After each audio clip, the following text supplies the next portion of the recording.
Good day to you. Good day to you. I am sure you are familiar with this term talent. It has come to represent the gift or ability that you are born with. The word talent comes from a Bible verse where three people are given different quantities of money and how they came out with it. So the talent is what you are born with. So how does it play it out? We are to multiply our talents. If we only maintain our talent, we will increasingly become dissatisfied and we will come across a boundary we feel. So we have already done how a boy called Jabez was born in pain and his mother called him Jabez. In his language, it means pain. And he said at a certain stage of his life, and my suggestion is when you are passing 13 and going on to 17, you begin to feel what your next step, your next spring and your next stretch should be, and that must be involved in that. Because in your daily security and maintenance, mom is involved. But when it comes to challenges, borders to be crossed, the son or daughter would look for dad's confidence, affirmation, approval, acceptance. These are very important. And we are born with this sense of God blessed them, God said to them, be fruitful, multiply, and fill your portion of earth. So the fruit that you have, which is your inborn ability to produce something, in the way that God has gifted you, crafted you, designed you, to multiply is a thing in the human heart. We don't expect to fail, we expect to succeed. We expect to improve, not diminish. So multiplication is innate to human nature. Progress is innate to human nature. And to feel that our part of earth, our patch of earth, our premises, our portion, and then we are able to steward all what others have in our sphere of influence for their improvement, and we multiply our influence through others also. So 13 to 17, we begin to identify our stretch. 18 to 24, we get our primary vocational application, training. Then 25 to 33, we grow to our best potential those years. So all these spans are important. Then by 43, we achieve our success. And then from there onwards, we seek influence beyond success. That's how the human story is crafted. That's the God's scope. That's the God's script. So multiply is a law of life. Multiply is everyone's desire. Multiply was God's first commandment in Eden. No one wants to dwindle. Diminishing is a curse. Multiply is the blessing. And then I want to suggest to you, as you are listening, you might be in 4 situations. 1, you knew your talent and you are faithful and you have increased and you are saying what is next. That's a good place to be in. So whether you are 33, 43 or 53, there is an increase. Even at 63, there is an increase. Then there are others, you have identified your talent, but you may have misgivings that you have not received the due dividends from your talent. So now we don't want to be quoting and thinking misgivings. We want to give misgivings a miss and get on to the best God has for my talent.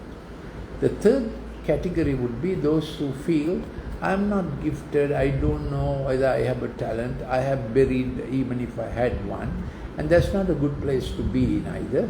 Then you need some counsel how to identify your talent. I am Dr. Lalith Mendis. I have spoken about this before, and my suggestion is that you send me a WhatsApp requesting a clip on this subject, a further development, and my WhatsApp is +94 74 211 5011.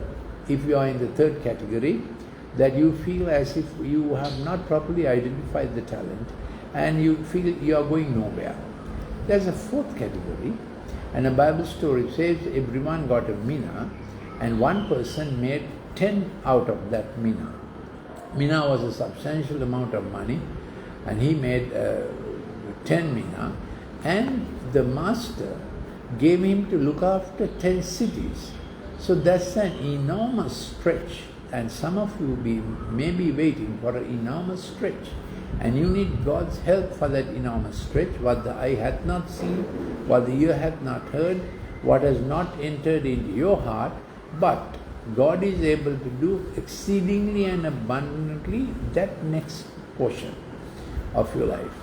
So if I have given you just 4 categories of how the talent may have worked for you, and also have included those who feel a talent has not worked for me, and what remedial measures you can take about this.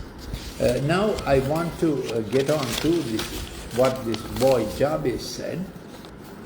Jabez was more honorable than his brothers. So in every family there is a son or a daughter who is going to add to you more than others. Because his mother named him Jabez because I bore him with pain. So he was not born with a silver spoon in his mouth, but he prayed this prayer to God, "Oh, that you would bless me indeed and enlarge my border." So that's a valid prayer, valid challenge this boy is asking for, that your hand might be with me, and that you would keep me from harm, that it may not pain me. And God granted him what he requested. So what happened was, this boy, he became a man, of course, and he developed a school for lawyers, scribes, and it did so well that many came to that township to study from him, and the township was named after him. So there was a township called Jabez. So that's unusual to have a township in your nation named after you. He did so well with his talent. Then there was this boy Joseph, which means God will add, and he was the 11th in his family, but he was the one God was choosing to improve on and give his nation a large portion. So Israel became a nation because of Joseph, who was a fruitful bough by a spring, its branches front over the wall. It was a family of 12 sons, and this 11th son got into such a position because of the talent of God to which he was faithful, and God multiplied that talent, and that became, and that resulted in his entire family coming over to the country, his adopted country, Egypt, where at the age of 13, he was vice regent to Pharaoh, the most powerful emperor. And this story begins with a gift he had to interpret, understand dreams. And it was developing at the age of 12, fully developed at the age of 17. At the same time, he had an unusual ability to manage his father's resources much more than his older brothers. And then his brothers got jealous, sold him to a well-known man in Egypt. Potiphar was the captain of Pharaoh's personal bodyguard, a wealthy man, hired him, bought him as a slave, recognizing his ability. And things worked through different circumstances to make his talent, the God-given talent, matured, and by the age of 30, he was able to be the finance minister, the planner, chancellor of the exchequer in Pharaoh's vast empire. Because when a famine was coming, Pharaoh said, "You are the man to handle the resources," and that he did. So the best talent we have is our knowledge in Christ, to share it with others. Do not be shy about this. When we share Christ with others, the Good Shepherd, the Savior, others get their dividends also, because Christ will bless them. So you multiply after your talent. Here are some laws of the talent. Multiply after your talent. Don't get jealous of someone else's talent. Your talent may not be very visible. It may be in research. You may be working behind scenes. Others may have a more visible talent. but you multiply after your talent. So you not only multiply your wealth, you multiply the prospects for your family, you multiply the opportunities for others, because God is always others-centered also. So check how you have multiplied in wealth, how you have multiplied the prospects for your family, how you have multiplied the opportunities for others who have come under your influence. Make a little checklist and put down the names whether your influence is multiplied into people. At the end of your life journey, it's not the wealth you earn, but it is the influence that help others to get into their places of success. So multiplication, and this talent is a seed. It has to be sown in your life, watered, nurtured, and it has to be sown into other people's lives. And every seed has seasonal growth and seasonal harvest. We can have a dual harvest in ourselves and in others. So dividends may take time. Every talent multiplier must work with the basis that there might be immediate dividends, mid-term dividends, and long-term dividends. You need to patiently work through that. Talents involves partnership. What kind of partnerships do talents involve? You may have money and another has a land. So the two work together for maximum benefit. So always God's intention is that you work with others. So just playing with financial instruments is not God's way of multiplying your talent. Certainly gambling is not God's way of multiplying talent.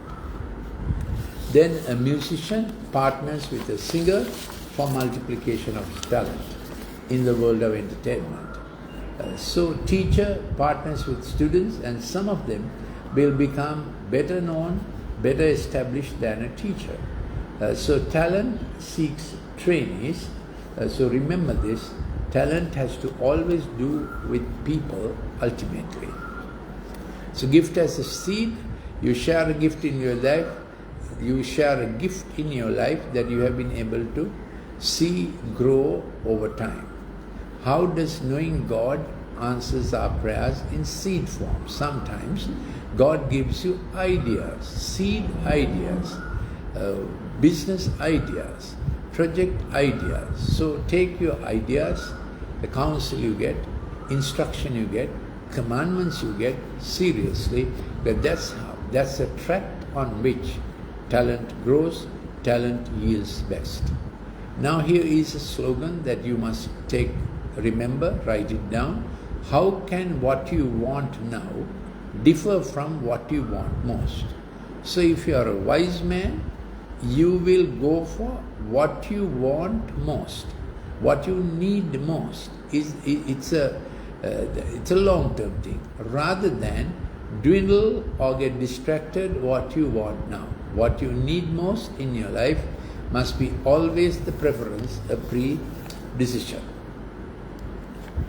We need to steward what God has entrusted to us with in order to see its full potential. You have to start making this decision now for what you need most to do.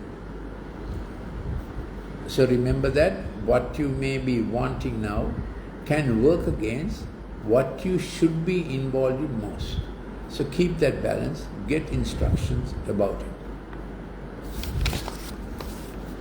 So we come to the story of a lady who lost her husband, and the husband was in debt. But she had a bit of oil. And God's prophet said, collect as many vessels as possible. And she had 2 sons. They brought in the vessels, and God poured out the oil. So it's a story of a miracle. And in your talent increase, a miracle of God can also be involved. You work naturally the best you know how. God works supernaturally for what you cannot do. So this noble woman trusted God. Husband had feared God, but he had got into debt. She wanted to honor her husband's name, and she trusted the man of God, and he gave a word from God. She had 2 obedient sons, and mother and 2 sons got to work with 1 jar of oil, and it filled every vessel. And he said, you can now use these vessels to pay your debt and also for a lifelong investment. So today our talk was on talents. Remember where we began? Are you satisfied with the use of your talent? Then look for the next stretch. Are you feeling that your talent has not yielded enough? You need counsel. Are you feeling, I never had a talent, I don't know what you're talking about, and you feel miserable? You need counsel and help. On the other hand, you may have done very well, excel in your area, and you are in for a 10-city increase of your business. It may happen so that whatever business chain you have, move into more cities, and if it's already provincial, it may become national. If it's already national, it may go overseas. So if you are a professional, or if you are a businessman, if you are in the music industry, whatever your field is, there's a time when you are in for a huge increase that you did not know was there. So this is my talk on talent. If you need to contact me, send a WhatsApp to 074-211-5011. If you are living overseas, please send the WhatsApp to +94 74 211 5011. Thank you for listening.